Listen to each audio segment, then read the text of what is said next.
Hollywood থেকে Dhallywood entertainment ওয়ার্ল্ডের latest সব আপডেট আছে আমার কাছে, যেগুলো শেয়ার করব শুধুমাত্র আপনাদের সাথে। তো চলুন দেরি না করে শুরু করা যাক আজকের ফ্ল্যাশলাইট। শুরুতেই ফ্ল্যাশলাইটের আলোয় জেনে নিন বিনোদন জগতের সর্বশেষ আপডেট।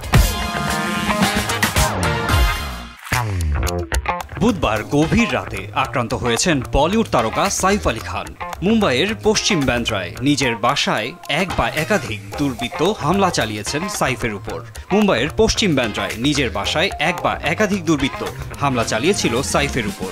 এখন মুম্বাইয়ের লীলাবতী হাসপাতালে অস্ত্রোপচার সম্পন্ন হয়েছে সাইফের। মেরুদণ্ডের পাশে আর ঘাড়ে গভীর ক্ষতর কথা নিশ্চিত করেছে চিকিৎসকেরা। জানা গেছে সাইফের শরীরে দুর্বৃত্তরা ছুরি দিয়ে 6 বার কোপ বসিয়েছে। সাইফের পক্ষ থেকে ফ্ল্যাটে হামলার সত্যতা নিশ্চিত করা হয়েছে।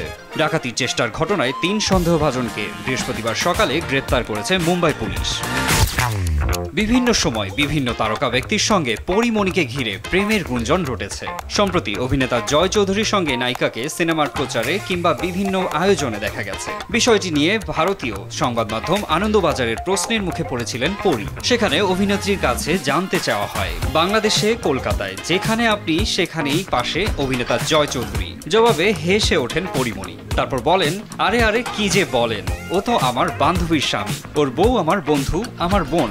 জয় তাই দুলাভাই, আপনাদের ভাষায় জামাইবাবু।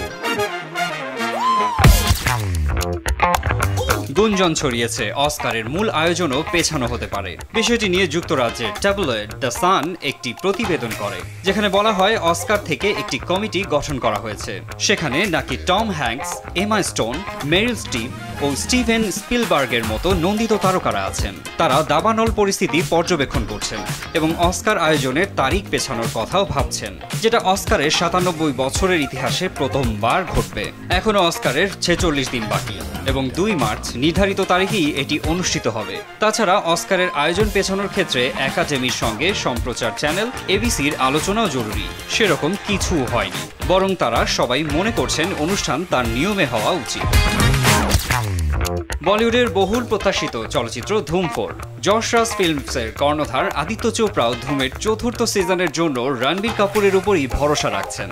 এরপর থেকেই ধুম ঘিরে ভক্তদের উন্মাদনা তুঙ্গে। তবে কবে আসছে বহুল প্রতীক্ষিত এই সিনেমাটি?